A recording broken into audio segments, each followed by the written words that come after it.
Yang terhormat Bapak Sundoyo selaku fasilitator, dan yang saya hormati pula Bapak Priliansyah Ma'ruf Nur selaku pengajar praktik. Perkenalkan, saya Intan Agustina, calon guru penggerak Angkatan 9 dari Kabupaten Banjarnegara.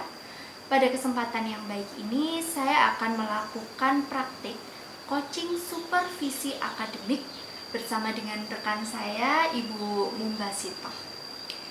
Dan untuk tujuan dari praktik ini nantinya saya akan mencoba untuk menggali potensi dari rekan saya, Ibu Mumbasito, agar mencapai tujuan yang diharapkan. Berikut ini adalah praktek pra-observasi, yaitu praktek sebelum saya melakukan supervisi di dalam kelas. Baik, Ibu Mumbasito, sedang sibuk nggak, Bu? Tidak. Oh, tidak. Iya. Tadi sudah ngajar ya di jam sebelumnya ya? Oh iya, sudah. Ya. Kebetulan saya juga sedang kosong. Seperti yang saya sudah ceritakan kemarin ya, Bu, hari ini kita akan ngobrol-ngobrol nih, Bu, berkaitan dengan nanti saya akan melakukan supervisi di kelasnya Bu Imum ya. Kalau hari ini saya akan melakukan praktek pra-observasi dulu, Bu. Dan seperti yang sudah saya sampaikan tadi, untuk tujuan dari supervisi akademik ini tidak lain adalah untuk menggali potensi dari Bu Imum. Nantinya juga Bu Imum bisa bercerita dengan saya, barangkali nanti ada hambatan-hambatan di kelas, nanti bisa dicari solusinya, bisa mengembangkan potensi yang Bu Imum miliki, gitu ya, Bu. Ya, baik. Iya. Lalu yang pertama ini, Bu, yang Ibu harapkan dari supervisi akademik ini kira-kira apa, Bu?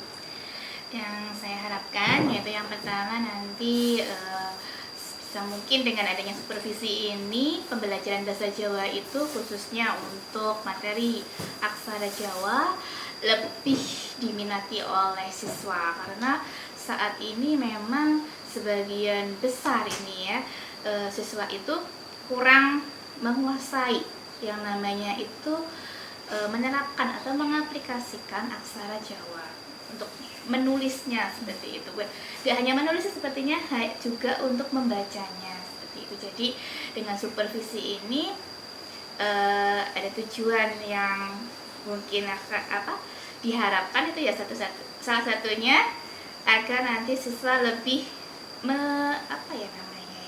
bisa mengaplikasikan dan senang kayak gitu mempelajari yang namanya aksara Jawa seperti itu. Berkaitan dengan itu, Bu, artinya nanti tujuan pembelajaran kali ini Ibu ingin bahwa materi aksara Jawa itu lebih diminati oleh siswa, begitu ya? Iya, baik. Untuk itu persiapan yang sudah disiapkan apa saja, Bu, untuk besok ini? Oh iya, untuk besok ini saya sudah menyiapkan yang paling utama itu kan kebetulan untuk kelas 10 itu ada materi menulis aksara Jawa yang intinya tuh menulis. Nah, menulis 5 paragraf sesuai dengan tema. Nah, di sini nanti berarti yang saya selain materi, saya juga harus menyiapkan media. Kemudian saya juga menyiapkan siswa agar mereka di rumah sudah sambil belajar ya, karena kemungkinan besar kalau misalnya ada pembelajaran aksara Jawa, mereka itu butuh perhatiannya yang luar biasa kalau misalnya di rumah tidak disampaikan dulu pas awalnya, karena biasanya mereka seperti ini, berdari, Bu, saya itu sama aksara Jawa paling nggak suka. Nah, kenapa gitu? Itu karena aksara Jawa itu susah ya, ada aksaranya, masih ada sandangannya, masih ada pasangannya. Jadi siswa itu sudah merasa terbebani dulu sebelum terjun ke pembelajaran seperti itu, sudah terbebani dulu. Apalagi kalau misalnya mau ada ulangan nih, terus Bu, besok ulangannya jangan menggunakan aksara Jawa ya. Nah, kenapa? Aksara Jawa itu susah, Bu. Lebih susah dari matematika tuh katanya. Iya, jadi nanti saya mengusahakan untuk pembelajaran materi aksara Jawa ini kalau bisa itu yang menyenangkan, agar mereka itu tidak merasa terbebani dengan mungkin mindset mereka bahwa menilai bahasa aksara Jawa itu susah dipelajari. Berarti yang dipersiapkan Bu Imung besok adalah materi, media, serta pengkondisian siswa ya Bu. Pengkondisian siswa serta strategi pembelajaran yang menyenangkan seperti itu ya Bu. Untuk hambatannya nih Bu, ada tidak biasanya hambatannya dalam pembelajaran? Oh ya, hambatannya jelas nih. Yang pertama ya, siswa itu kan merasa susah nih untuk menghafalkan aksara Jawa, jadi itu sangat menghambat. Apalagi mungkin mereka karena susah terus mungkin tidak mau mempelajari lagi karena susahnya itu ya. Terus ini kan karena sudah jenjang di SMK ya. Kalau misalnya dulu ketika SMP mungkin sudah di drill seperti itu, SMK kan tinggal melanjutkan. Tapi biasanya mereka itu belum menguasai, bahkan belum menghafal. Padahal aksara Jawa itu kan diajarkan dari SD, harusnya kan sudah hafal dari sampai SMK, jenjang SMK SMA itu sudah hafal. Tapi nyatanya kebanyakan mereka belum menghafal, paling hanya hafal 1-2 huruf. Setelah itu yang lain belum terkoneksi seperti itu ya. Itu hambatan yang utama dan paling utama. Untuk hambatan yang lain saya kira tidak begitu mempengaruhi pembelajarannya. Ini yang mempengaruhi itu yang ini, hanya perihal mereka belum hafal aksara Jawanya. Jadi seolah-olah ini kayak pelajaran, tapi pelajaran yang sangat menyusahkan seperti itu ya. Mindsetnya mindset dari mereka seperti itu. Berarti hambatannya itu ya Bu, tadi siswa yang memang mereka belum hafal ya. Berkaitan dengan mereka yang belum hafal, barangkali untuk strateginya agar mereka atau agar hambatan-hambatan itu bisa teratasi, kira-kira apa? Oh ya, baik. Jadi strategi yang saya jalankan ini, yang pertama itu saya menggunakan metode Iqra. Ya, Iqra aksara Jawa ya, bukan Iqra untuk membaca huruf Arab. Di sini saya belajarnya awalnya gini. Ada pengalaman nih. Ketika saya wawancara dengan salah satu narasumber yang pegiat aksara Jawa, itu kan saya konsultasi nih gini ceritanya, Pak, saya kok anak-anak saya tuh susah banget loh untuk mempelajari aksara Jawa, padahal aksara Jawa itu aksaranya kita, dan jangan sampai anak-anak kita, generasi kita itu tidak bisa mempelajari aksara Jawa, padahal di luar saja seperti itu aksara Jawa itu dipelajari oleh orang-orang yang hebat seperti itu kan. Nah, kemudian beliau seperti ini memberikan saran kepada saya, coba Bu, diajari dengan metode Iqra seperti itu, karena beliau pegiat aksara Jawa dan sudah mempraktekkan dan ada hasilnya.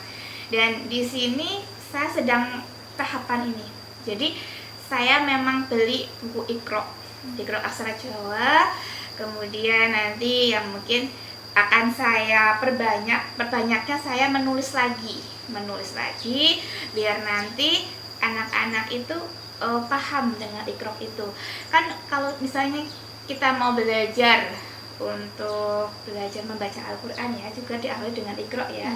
Nah, semoga nanti dengan Iqra aksara Jawa ini itu nanti kedepannya anak-anak sudah memahami, sudah bisa mempraktekkan seperti mereka juga lancar ketika membaca Al-Quran. Seperti itu. Keren sekali ya Bu. Saya ini juga baru tahu ternyata di aksara Jawa itu juga ada metode Iqra-nya gitu ya. Keren sekali Bu. Oke, dari metode itu kapan itu Bu metode itu akan dilakukan? Oh ya, baik. Jadi secepatnya ya Bu ya. Jadi nanti ketika saya masuk kelas, saya akan membawakan pertama mungkin buku Iqra-nya, karena saya baru beli itu terbatas ya. Memang ada ciri-cirinya seperti Iqra yang untuk membaca bahasa Arab juga lah. Itu nanti awalnya mungkin nanti karena kecil ya, bukunya tuh kecil, dan kebetulan saya tidak membawanya ya hari ini ya. Jadi besok tak lihatin seperti itu ya, kasih tahu. Jadi nanti kemungkinan saya akan mencontoh bukunya itu ya, terus saya ketikkan di komputer kayak gitu, kemudian saya print biar mereka pelajari. Nanti kita belajar bareng-bareng, kalau enggak ya saya akan buatkan PowerPoint yang menyerupai dengan Iqra tersebut ya. Jadi nanti ini akan saya lakukan itu bertahap dan terus menerus. Jadi jadi tidak hanya sekali dua kali, tapi terus menerus. Walaupun mungkin materinya waktu itu bukan materi aksara Jawa, tetapi akan saya selingi dengan pembacaan Iqra. Karena kalau belajarnya itu diputus-putus, otomatis siswa biasanya itu sudah lupa ya.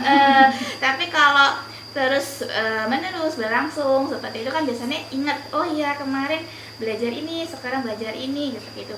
Padahal kan untuk aksara Jawa itu tiap semester belum tentu ada kan, seperti itu. Jadi apalagi ini kurikulum merdeka seperti itu kan, jadi guru boleh memilih ya.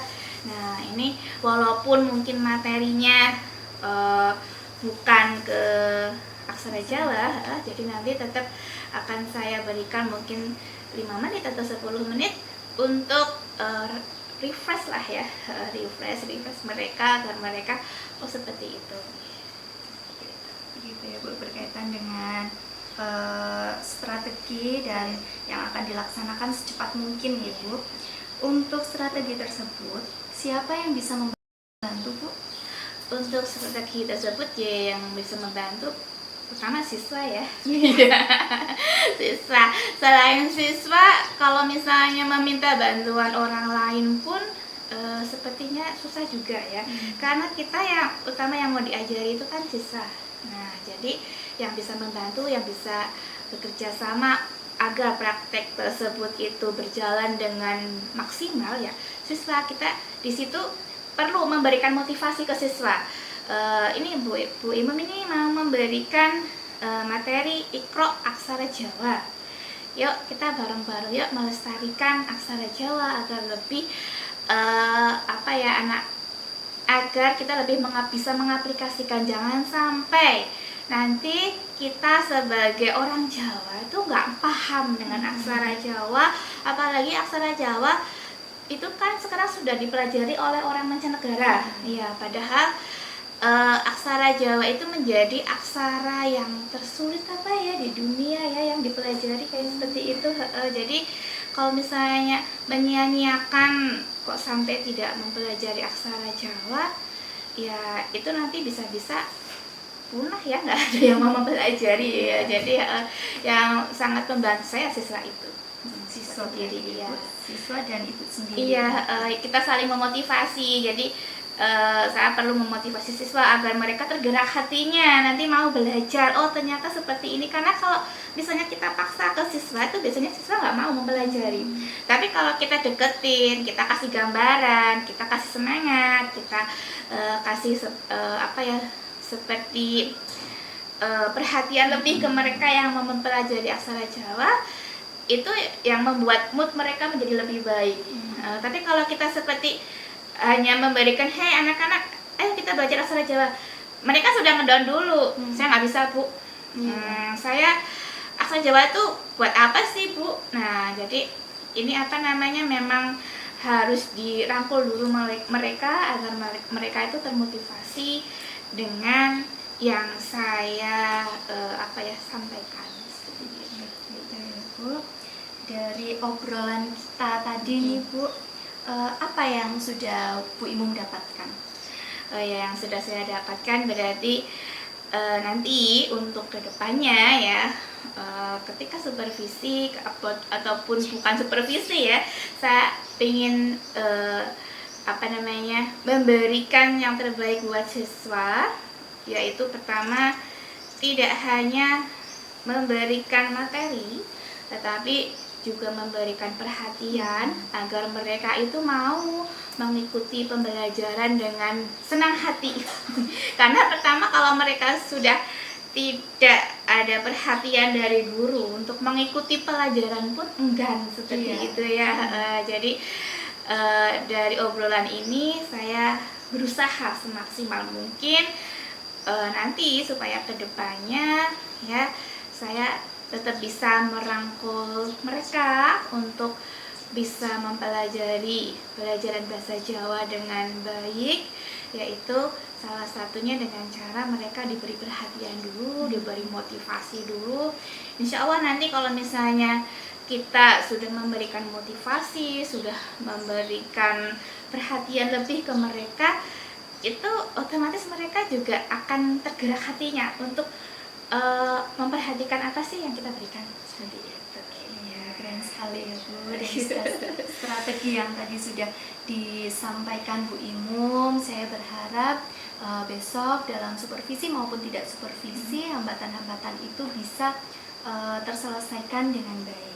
Dari obrolan kita kali ini yang bisa saya simpulkan bahwa Bu Imum ingin materi aksara Jawa itu lebih diminati oleh siswa, dan saya lihat tadi Bu Imum sudah memaparkan bahwa strategi-strategi dari yang Bu Imum pikirkan ada Iqro tadi ya, ada Iqro yang akan diberikan terus-menerus. Lalu Bu Imum juga akan memberikan motivasi, perhatian, serta pembuatan strategi yang menyenangkan untuk siswa. Baik, terima kasih Bu Imum hari ini sudah menyempatkan waktu untuk melaksanakan praobservasi bersama saya. Saya doakan semoga besok pada saat supervisi kita dilancarkan ya Bu. Amin, amin ya. Terima kasih ya Bu Imum. Ya, sama-sama. Baik, demikian praktek praobservasi bersama rekan saya Ibu Mumbasito, dan akan dilanjutkan di waktu yang akan datang mengenai supervisi di dalam kelas ataupun supervisi akademik. Terima kasih. Assalamualaikum warahmatullahi wabarakatuh. Waalaikumsalam warahmatullahi wabarakatuh.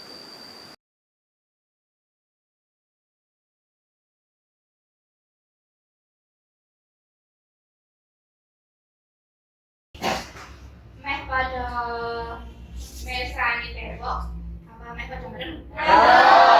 Nggih. Pada merem nggih? Nggih. Kalau itu ping 3 sami merem aja kelas-kelas ya ada merem ya. Siap? Tunggal kali 3 merem nggih?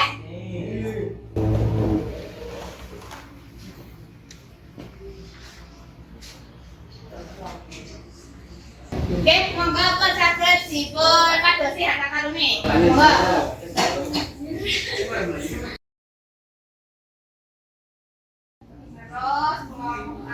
ngomong kalian sih ya. Niki Bu, niki ngomong kalian di sono. Wah, sama ya. Kalau kelompok tunggal, iki. Kalau kali ini wekdal 100 menit sakit nggih? Insyaallah sakit. Nggih. Nek sambung langsung di apa jenenge gunting-gunting. Bungkusan. Bungkusane namung wiji timun. Nggih, terus kajengake terakhir.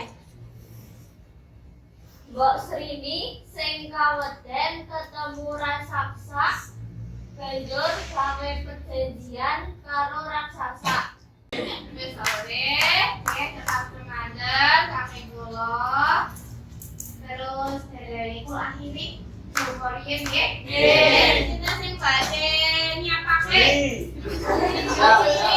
Ya diri. Monggo sami lenggah. Sae ya Pak Domo. Kali dijawabnya kudu sih. Terus. Bang Stop, doa mulai. Amin ya rabbal